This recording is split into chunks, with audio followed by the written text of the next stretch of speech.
గుడ్డు పగిలిపోతుంది అని చెప్పేసి సరే దానికి మీరు ఏమంటారు సార్? చాలా పాల్గొట్టుకుంది కలిగిన వాటి గురించి ఏం మాట్లాడతాను, కానీ ఇవన్నీ కూడా జగన్మోహన్ రెడ్డి గారిని, భారతమ్మని కేవలం దళిత కార్డు పట్టుకొని ఎవరన్నా ఏమన్నా అంటే నేను దళితుల్ని, నేను దళిత మాజీ శాసనసభ్యుల్ని అని చెప్పుకునేటువంటి ఈ వ్యక్తి అసలు నేను మాట్లాడడం ఆవిడ స్థాయి పెంచడం అవుతుంది. ఆవిడ గురించి మాట్లాడాల్సినటువంటి అవసరం కానీ ఇంకోటి కానీ నాకు లేదు.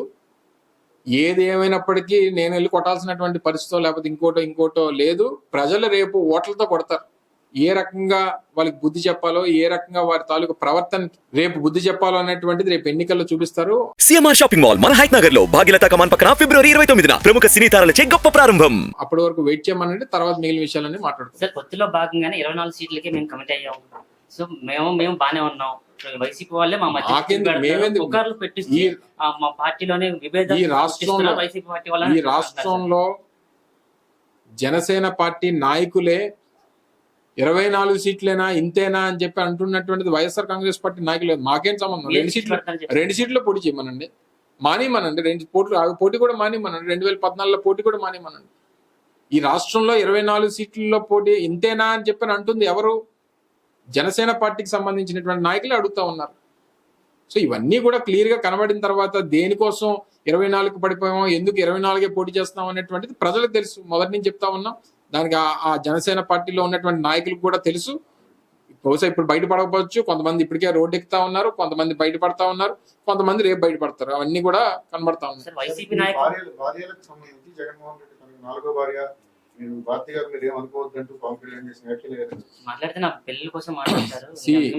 ఏదేమైనప్పటికీ జగన్మోహన్ రెడ్డి గారి గురించి పవన్ కళ్యాణ్ గారు మాట్లాడుతూ నన్ను 4 పెళ్లి చేసుకున్నాను, నేను 4 పెళ్లి చేసుకుంటాను అని చెప్పి జగన్మోహన్ రెడ్డి గారు అంటున్నారు. నాకు 4వ భార్య జగన్మోహన్ రెడ్డి అనేటువంటి మాట మాట్లాడాడు. ఒకటి గమనించాల్సింది ఏంటంటే పవన్ కళ్యాణ్ గారు, జగన్మోహన్ రెడ్డి గారు నీకు 4వ భార్య కాదు, నీకు జగన్మోహన్ రెడ్డి గారు నీకు మొగుడు అనేటువంటి విషయాన్ని తెలియజేస్తా ఉన్నా. ఏ రకంగా ఆ మగతనాన్ని, ఏ రకంగా జగన్మోహన్ రెడ్డి గారు నీకు మొగుడో చెప్పడానికి మొన్న 2019లో ఒకసారి వచ్చినటువంటి ఫలితం ఒక నిదర్శనం. రేపు మళ్ళీ 2024లో జరగబోయేటువంటి ఎన్నికలు, అందులో వచ్చేటువంటి ఫలితాలు మరోసారి రుజువు చేయడానికి అదొక రేపు జరగబోయేటువంటి ఎన్నికల ఫలితాలు ఒక నిర్ణయం కాబోతా ఉన్నాయనేటువంటిది కూడా తెలియజేస్తా ఉన్నా. ఏది పడితే అది మాట్లాడి, ఏది పడితే అది అంటూ జగన్మోహన్ రెడ్డి గారినే విమర్శలు చేయడానికే ఈ సభ పెట్టినట్టుగా క్లియర్ గా కనబడతా ఉంది. దయచేసి ఆ విమర్శలు మానుకుంటే మంచిది అనేటువంటిది మరొకసారి హెచ్చరిస్తా ఉంది. ఈరోజు తాడేపల్లిగూడెంలో తెలుగుదేశం పార్టీ, జనసేన ఉమ్మడిగా నిర్వహించినటువంటి ఒక సభ, అందులో ఇరు పార్టీలకు సంబంధించినటువంటి నాయకులు చేసినటువంటి ప్రసంగాలు, ముఖ్యంగా వైఎస్ఆర్ కాంగ్రెస్ పార్టీ ప్రభుత్వం మీద, గౌరవ ముఖ్యమంత్రి జగన్మోహన్ రెడ్డి గారి మీద చేసినటువంటి అనుచిత వ్యాఖ్యలు, వీటిని తీవ్రంగా ఖండిస్తూ అసలు మీరు ఈరోజు ఏర్పాటు చేసినటువంటి సభ, నాకు తెలిసి గడిచినటువంటి కొన్ని రోజులుగా వైఎస్ఆర్ కాంగ్రెస్ పార్టీ నిర్వహిస్తున్నటువంటి సిద్ధం సభలు, భీమిలిలో కానీ, దెందులూరులో కానీ, రాప్తాడులో కానీ నిర్వహిస్తున్నటువంటి సిద్ధం సభలకి కౌంటర్గా మనం కూడా ఒక సభను నిర్వహించాలన్నటువంటి ఉద్దేశంతో ఏర్పాటు చేసినటువంటి సభగా కనిపించింది. సరే, పోనీ కౌంటర్గా ఏర్పాటు చేసినప్పుడు దానికి ధీటుగా ఉండాలి తప్ప, కనీసం మా సిద్ధం సభలకు వచ్చినటువంటి జనంలో కనీసం 10వ వంతు జనం కూడా రాకపోయినటువంటి ఆ సభని ఏమనాలో అది మీరే నిర్ణయించుకోవాలి. మీ పెట్టినటువంటి సభ పేరు జెండా అని పెట్టారు. ఏ జెండా? ఏ పార్టీ జెండా? తెలుగుదేశం పార్టీ జెండా, జనసేన జెండా? మాట్లాడినటువంటి మాటలు చూసిన తర్వాత పవన్ కళ్యాణ్ గారు చంద్రబాబు నాయుడు గారు జెండా మోయడానికి తెలుగుదేశం పార్టీ జెండా గురించి మాట్లాడినట్టుగా క్లియర్గా కనబడింది. వారు చాలా తాపత్రయపడుతూ తాడేపల్లిగూడెంలో పెడితే ఇది ఈ ప్రాంతంలో ఎక్కువగా కాపులు ఉండేటువంటి ప్రాంతం, రేపు ఎన్నికల్లో కాపుల తాలూకా ఓట్ ట్రాన్స్ఫర్ అనేటువంటి తెలుగుదేశం పార్టీకి జరగాలనేటువంటి ప్రయత్నంతో చేసినటువంటి సభగా కనిపించింది. మీకు క్యాష్ ట్రాన్స్ఫర్ జరిగినంత మాత్రాన కాపులు ఓట్ ట్రాన్స్ఫర్ తెలుగుదేశం పార్టీకి జరుగుతుంది అనుకోవడం అమాయకత్వం. ఏ రకంగా చంద్రబాబు నాయుడు గారు మాట్లాడుతున్నప్పుడే, ఆయన ప్రసంగం మొదలు పెడుతుండగానే ఎదురుగా ఉన్నటువంటి జనసేన జెండాల్ని మడిచిపెట్టి లోపల పెట్టండి అని చెప్పినప్పుడన్నా మనకి సిగ్గు రావాలి.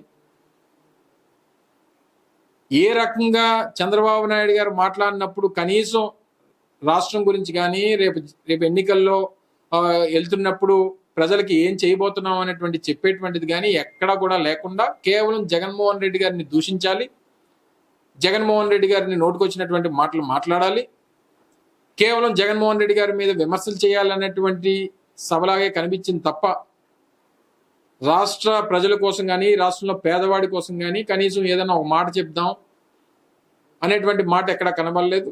కనీసం నా గడిచినటువంటి 14 సంవత్సరాలు ముఖ్యమంత్రిగా నేను పనిచేశాను కాబట్టి నేను పనిచేసినటువంటి విధానాన్ని చూసి ఓటేయండి అని చెప్పి కూడా కనీసం చెప్పలేనటువంటి పరిస్థితి ఆ పార్టీ ఉంది. ఒక పక్క జగన్మోహన్ రెడ్డి గారు నేను రాష్ట్రంలో చేసినటువంటి 5 సంవత్సరాల పరిపాలన చూసి నాకు ఓటేయండి అని చెప్పి జగన్మోహన్ రెడ్డి గారు అడుగుతా ఉంటే, మా పొత్తులు చూసి ఓటేయండి అని చెప్పి ఈ రెండు పార్టీలు అడుగుతా ఉండడం చాలా హాస్యాస్పదంగా కనబడతా ఉంది. ఓ పక్కేమో పవన్ కళ్యాణ్ గారు అంటారు, జగన్మోహన్ రెడ్డి గారి అంతు చూస్తాను, జగన్మోహన్ రెడ్డి గారి పార్టీ అంతు చూస్తాను, జగన్మోహన్ రెడ్డి గారి పార్టీలో నాయకులు అంతు చూస్తాను, మక్కలు ఎరగొడతాను, అది ఎరగొడతాను, ఇది ఎరగొడతానని చెప్పని అంటావు. నేను వామనుణ్ణి అంటావు. వామనుడు అంటే ఎదుగుతూ వచ్చేవాడు. నువ్వు 2008 నుంచి మీరు 2024 అంటే దాదాపు 16 సంవత్సరాలు రాజకీయాల్లో ఉన్నారు. మీరు గెలిచినటువంటి ఎమ్మెల్యే ఒకటి. జగన్మోహన్ రెడ్డి గారు 2009లో రాజకీయాల దగ్గరలోకి వచ్చిన దగ్గర నుంచి తర్వాత 2011లో పార్టీ స్థాపించిన తర్వాత కేవలం 8 సంవత్సరాల్లో 170 సీట్లలో 151 సీట్లతో అధికారంలోకి వచ్చినటువంటి జగన్మోహన్ రెడ్డి గారితో మీకు పోలికేంటి? అందుకే మీరు పన్నేటువంటి పద్మ వ్యూహాల్లో జగన్మోహన్ రెడ్డి గారు అభిమన్యుడు కాదు అర్జునుడు అనేటువంటి విషయాన్ని అందుకే 10 సార్లు చెప్తా ఉన్నాం. మాకు ఉండేటువంటి పొత్తు ప్రజలతోనే తప్ప రాజకీయ పార్టీలతో మీలాగా ఎప్పటికప్పుడు పెట్టుకొని రాజకీయాలు చేసి కేవలం మేము రాజకీయ పార్టీ పెట్టిందే మీకోసం అని చెప్పి మీ పార్టీని ఓడించడానికి అని చెప్పుకునేటువంటి స్థితిలో మేము లేవు. ఓ పక్క అంటారు నాకు ఎవరు సలహాలు ఇవ్వద్దని చెప్పని అంటారు. అదే హరిరామ్ జోగి గారిని తీసుకుని వచ్చి పక్కన కూర్చోబెట్టుకొని ఆయన సలహాలు మాట్లాడతారు, ఆయనతో 4 మాటలు మాట్లాడిస్తారు. ఇవన్నీ కూడా ప్రజలు గమనిస్తూ ఉన్నారు. ఏది ఏమైనప్పటికీ మీరు ఎన్ని కుతంత్రాలు చేసినా, ఎన్ని కుట్రలు చేసినా, ఎన్ని విమర్శలు చేసినా మళ్ళీ తిరిగి రేపు జరగబోయేటువంటి ఎన్నికల్లో అధికారంలోకి వచ్చేది వైఎస్ఆర్ కాంగ్రెస్ పార్టీ మాత్రమే అనేటువంటి విషయాన్ని మరొకసారి మీ ద్వారా తెలియజేసుకుంటూ, ఇందులో ప్రముఖమైనటువంటి విషయం మొన్న సీట్లు ప్రకటన వాళ్ళు చేశారు. సీట్లు ప్రకటన చేసినప్పుడు ఆ సమావేశంలో లోకేష్ కనబల్ల. ఈరోజు ఎంత పెద్ద సభని పెట్టామని చెప్పి మీరు గొప్పలు చెప్పుకుంటా ఉన్నారు. ఈ సభలోని లోకేష్ కనబడలా. ఆయనేమో మీ పార్టీకి జాతీయ ప్రధాన కార్యదర్శి. అంటే చంద్రబాబు నాయుడు గారి ఉద్దేశం ఏంటంటే రేపు ఎన్నికల్లో ఓడిపోయిన తర్వాత మళ్ళీ పవన్ కళ్యాణ్ గారిని పక్కన పెట్టడానికి నేను మొదటి నుంచి చెప్తా ఉన్నాను, నేను ఆయనతో